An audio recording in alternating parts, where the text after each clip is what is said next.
Pro Tour finalist Jacob Wilson. Again, Yep. congratulations. Yep. And I think I got a feeling that Hayden's going to win. I do. I got a bad feeling about this. I do.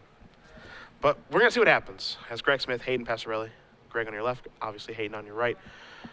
Greg will be on the play. He is your number 3 seed. And we're going to be underway here. Hayden is sweating bullets right now, I'll tell you. With the type of openings these decks get. Well, that is a Sensei's Divining Top to start the show. As Hayden will take a draw. Let's see where he's going to be getting. If you're Greg, you got to be confident, obviously. And there's a Delver Secret, so it looks that's the creature. Looks like Hayden has a hand involving Delver, Nimble Mongoose, Force of Will. So really solid combination of cards. Greg draws his card for the turn. He has a Pyroblast in his hand. I wouldn't be surprised to see some patience exhibited here by him. He's just going to spin top. You see a Chandra, a Red Blast, and a Pyroblast. Hello. Not shabby. Not too bad at all. This actually allows him to fire off the blast that he has in his hand at the Delver. And it looks like Greg is on a 6-card hand here. Yeah. And he says, let me pop that thing real quick. And there goes the Delver. Hayden, Tropical Island. And I think we're going to see him kick it over here. Yep. Greg, he's going to draw a card. Does he have a land? He does. He's going to crack. Ooh, that's a little bit risky, I think. Into the face of a potential stifle. Not only that, but the fact that he had 2 blasts on top of his deck. But I guess, I think he drew 1. So he's got Simian Spirit Guide, Blood Moon, and a blast, I believe, is his hand. So I think he's just going to try to stick Blood Moon here, which I can't fault him for. He has a Red Blast back. Yeah, okay. Yeah, so he's got everything that he needs. Greg presented, and Hayden said, I would like you to shuffle your entire deck. Yeah. All right, fine. You have a deal. And now, now he's going to go for Blood Moon. There it is. There's Force removing that. And he says, how about Simian Spirit Guide? I'll move my own card. The working man's Force of Will right there. Absolutely. Red Blast. Absolutely. All right, now this is what we were talking about. Spells are basically locked out now here for Hayden. He can cast Lightning Bolt. He can cast Force of Will, assuming he draws another blue card. He has a Fire Ice, a Fort Bolt, and 2 Gataxian Probes. Yeah, and now it's time. It's time to get in. Nimble Mongoose, take me home tonight. The problem here is that Greg has a Sensei's Divining Top in place so he can control his draws. But again, if Greg just misses a bunch, then that's a problem. And as you see, looks like he's going to put Grindstone to the top here. And he can get a little bit creative with Grindstone, because if he doesn't like what he sees at the top, he can actually mill himself. And there is the Grindstone. So Greg says, yeah, all you, man. Hayden in for 1. It's a slow clock. Luckily for Greg. He'll spin top one more time. He sees that Bolt, that Blood Moon, and Imperial Recruiter. Imperial Recruiter is the straw that stirs the drink at this point. Yeah, I want that one. And he's going to play that right off the top. Is that good to go? The answer is yes. So you can go find Painter Servant here. His Imperial Recruiter can also block Nimble Mongoose, as Hayden is nowhere near threshold. You see you see Painter Servant. Hey, gonna take a look at that. The 1/3 Scarecrow from, oh God, Shadowmoor? It was one of the Lore 1 block it's sets. Shadowmoor or Eventide. I think it's Shadowmoor. God, I want it to be Shadowmoor. There was a Scarecrow set, right? This was during my hiatus during Magic. There was there's like a Scarecrow sub-feed in a set, if I recall correctly. Reaper King and Scarecrow and friends. Right. Yeah.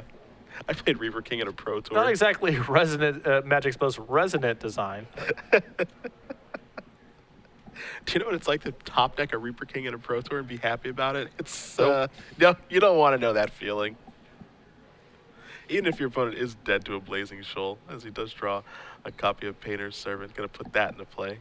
And the backup Painter Servant's nice here because Hayden can still interact with the combo through Lightning Bolt. Yeah, of course. And there is Lightning Bolt, so shoot it down. Able to tap the Scalding Tarn because there's a mountain right now because of Blood Moon. Hayden just has to pass the turn back, trying to build up a graveyard here. Got Nimble Mongoose. This is Greg. Going to play Ancient Tomb, just pass the turn back. And now he's being super patient. I think he's waiting for a blast. Yeah. That's what it feels like, because he's going to spin the top now.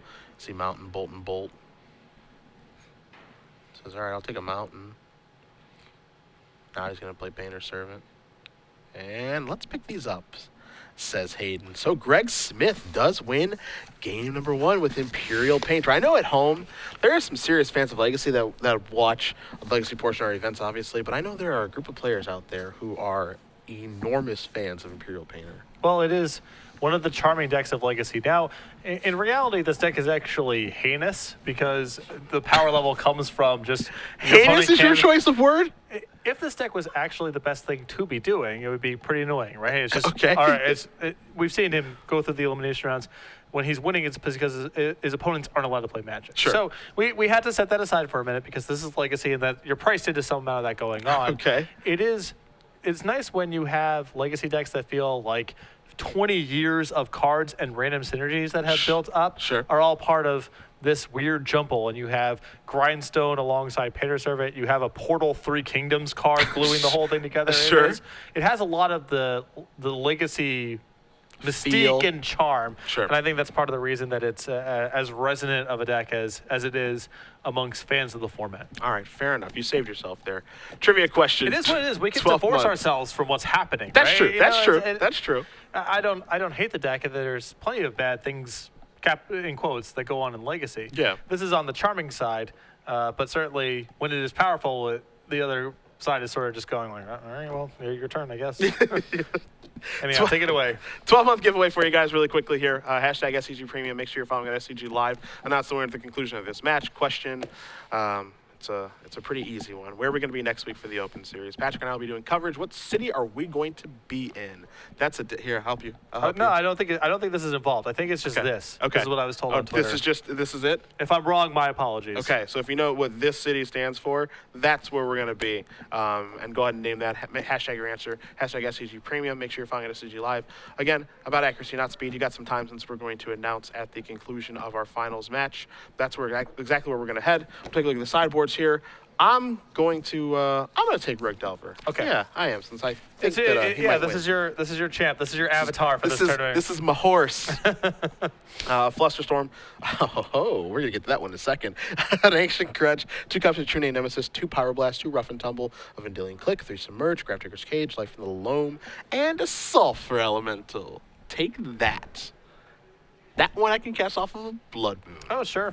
I mean, I don't know if it'll be good enough in those games, but it is something that can be cast. Pyroblast is actually kind of interesting, too, because obviously Greg's going to name blue with Painter Servant, and then Pyroblast can actually turn on and kill a Blood Moon because it's a blue permanent. You've got the red mana to cast it. So that's like a backdoor way to go about doing things. But hey, when you're in a bad matchup, whatever it takes is what I say. Yeah, you could try to beat him at his own game a little bit here. I'm also interested in True Name Nemesis because we've seen some games where it's random stray stuff that gets into play is not the easiest thing for Greg to handle. He's basically consigned to chump blocking until he can kill someone or lock them out of the game. And True Name Nemesis could, if Hayden is able to sneak it into play on the play, maybe is a card Greg's defenses aren't really well suited for handling. On the other side, we've seen this before. 3 Ensnaring Bridges, 4 Thorn of Amethyst, 3 Tormod's Crypt, a Phyrexian Revoker, a Magus of the Moon, Venetian Heretic, a Pyroblast, and Real Mental Blast. Again, I expect the 2 Red Blast to come in. I also expect Ensnaring Bridge to come in. When I was playing, when I played Burn, Ensnaring Bridge is one of my favorite sideboard cards to have against Rug Delver. They're not really that well situated to fight over it.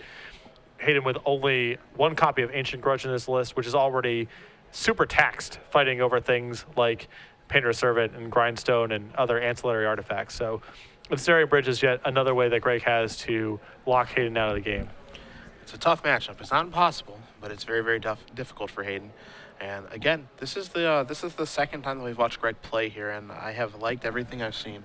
You know, very just cautious at the right spots, picking his spots well, know what he's looking to accomplish at every stage of the game.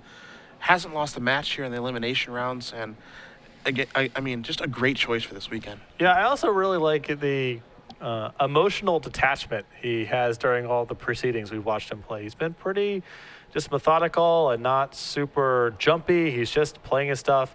He knows against the opponents he's playing against that it's going to be good in most spots, and he is very calm and collected so far through the elimination rounds. I've been accused on Twitter right now of, during the elimination rounds, was I watching the Elimination Chamber by the WWE. Patrick, I was not. I can confirm he was not. Was not. But I do appreciate he was reading some sort of insider fan blog, smart fan sort of deal. So that was going on, but he was not actually watching the event. I was working. Okay? It's called work. That's a pretty broad definition, sure. Everyone's definition is different. Mine usually implies doing work. I don't know. So you do see both players drawing their openers. Hayden's going to send it back. This is a match where I think he has to mulligan quite aggressively to find the necessary pieces, like a Force of Will or a Spell Pierce. He needs to either find, as you see, it looks like Greg's taking a mulligan again. Yeah. He either needs to find a hand that can disrupt Greg or something that can apply a lot of pressure starting on the second turn. Something like Delver of Secrets into Tarmogoyf. That is a reasonable hand to be keeping on the play, even with no permission. One threat with Force of Will, those kind of hands. Yeah. But he can't be messing around too long with Ponders and Brainstorms. You can keep a lot of hands like that with Rug Delver and similar decks against normal opponents, where you can Ponder and Brainstorm for the first couple turns, get yourself set up, and then play a Nimble Mongoose on turn 3, and then have Threshold on turn 4, and that's not the game plan here. It needs to be faster than that. It's a little bit different in this matchup because both players are going to go down to 6. Not sure if a mulligan favors one person or not. I wonder how well the Imperial Painter deck mulligans, actually. It still has a lot of explosion, and an opponent who's mulliganing is less likely to be able to resist it, but it does get a lot of nonsense hands, too. Yeah. Bolt, Divining Top, Giant Ballard, Spellskite, 2 lands, or something along those lines. Now Greg will take a look at 6, as will Hayden. Obviously, Rug Delver is perfectly fine with mulliganing. You got Brainstorms and Ponders and all that jazz. Not a big deal. I don't think Greg is too thrilled with his hand. It looks like they're just waiting for the green light to go. And they have it with a Tropical Island and a Ponder. 2 and 3. There's a Force. Well, that's huge. And a Daze. Those are both delightful cards. Those are 3 pretty good ones if Hayden has pressure. But again, I don't think he can sit on his heels the whole time.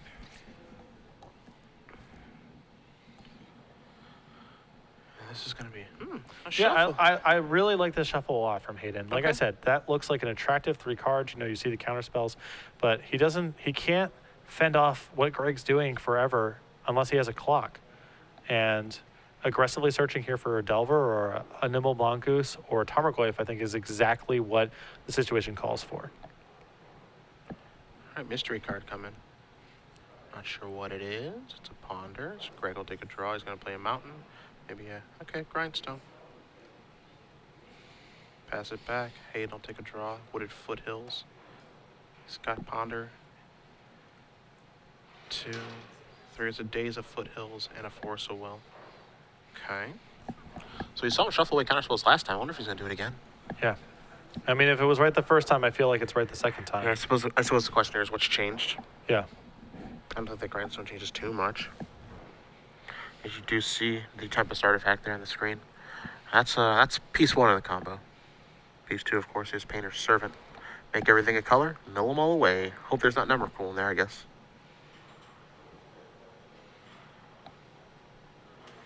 Alright, take a draw. He does keep the day, so this time he's going to keep the counter magic. So if Greg does try to drop down a Blood Moon here, it's not going to work because there's a Spellskite. Hayden will take a draw. And Spellskite is actually quietly a very important card in this matchup. It's a good blocker against Nimble Mongoose. Additionally, it means that Hayden's primary mode of interaction with the combo, which is Lightning Bolt on the Painter's Servant, no longer works. You see Greg's hand right now. He's going to play an Imperial Recruiter. It does have Magus of the Moon, but he's opting not to cast it. He's taking his time here. Yeah. He's in no rush. He has no reason not to. And the Spellskite also turns on Magus of the Moon. We mentioned while we were talking about sideboarding here how, it has to be Blood Moon. Spellskite enables Magus of the Moon as well. That's true. That's a really important point, actually. So here is that. So now he's coming up from 2 angles because he's got Magus to lock out the lands, and he's got Painter's Servant to threaten the combo. It's really nice here. As you see, Wooded Foothills get sacrificed here by Passarelli. He's going to go down to 19. And as long as Greg's Light Toll isn't under any duress here, he can wait all day. Yeah.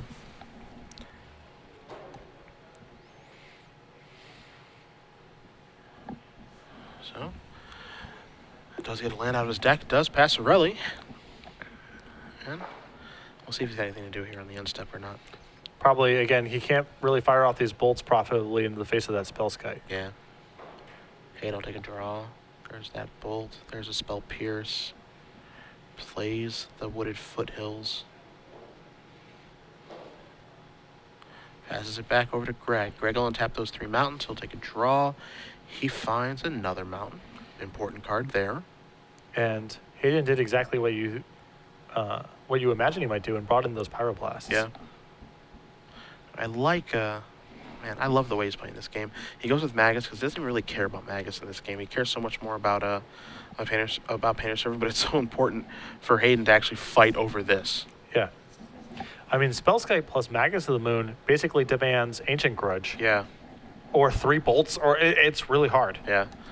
Magus is in now. I absolutely love the way he's playing this game, as he's going to attack here for 1. Now we enter phase 2, the yeah. Imperial Recruiter beatdown. You see Delver rolls off the top here. That can't be cast. And there is a mountain.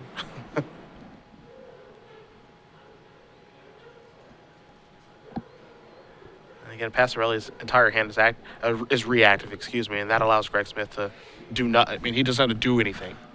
That's a thing. I hope that for people who are watching at home that presume that this deck was just Blood Moon or Bust are getting a better appreciation for various angles of attack. Yes, it's all ultimately led with Blood Moon, but there's a lot of different pressure points that Greg's applying here. Yep. I'm with you on that one. As now, Painter Servant's on this deck threatening to go lethal. And the best part is, if this Painter Servant resolves, Greg doesn't have to activate the Grindstone right now. He can just have it sit there. Yeah, he also doesn't have, if he suspects that Pyroblast is a thing that's going on here, he also doesn't have to name blue. Yep, that's also true. He can just name white. Yeah, I'm really interested to see exactly what will be named. And he named red. Yep. Too sharp. Yeah. Too sharp is right. Not even thinking about naming blue, especially when he has access to the deck list, and he's probably well informed that he knows, yeah, rug decks play this particular card. And he says, I guess I'll try to bolt this in response, or play a Pyroblast or something. Now, he is allowed to cast the Pyroblast, because Pyroblast simply looks on resolution if the target was blue. Yeah. But that is not, offers no solace here. Yeah. So, unless Hayden has Grudge plus Bolt, or 3 bolts, this is going to do it. You see the shrugging, and that's going to do it. You've got yourselves a champion, my friends. Greg Smith with Imperial Painter undefeated in the elimination rounds. In games. Untouched. In games. Untouched. Untouched. Star City Games Legacy Open champion here in St. Louis. Congratulations to him. How much damage did he take throughout the elimination? I have no idea. I feel like it wasn't very much. Yeah, there's no way that 20 damage was dealt over the course of 6 games. There's no way. And wow. What a, man, great choice for this tournament, obviously. Everything broke, as far as matchups go, his way, because there are a lot of difficult matchups for this deck, and there are a lot of bye rounds. And for the matches that we watched him play, those felt like byes. Yeah, we didn't get, of course, we didn't have Greg on camera during the Swiss rounds, so we didn't really get to see much of it there. But the elimination rounds were a cakewalk. Yeah. We didn't have him in the quarters, but we heard very quickly, the outcome of that match. Yep. And just breeze through the rest of the tournament. So congratulations, a great metagame call. And Greg, this is one of the, I think this might be the most lopsided elimination rounds I've seen in an open. It's been a little while. These were not competitive games that he just played. And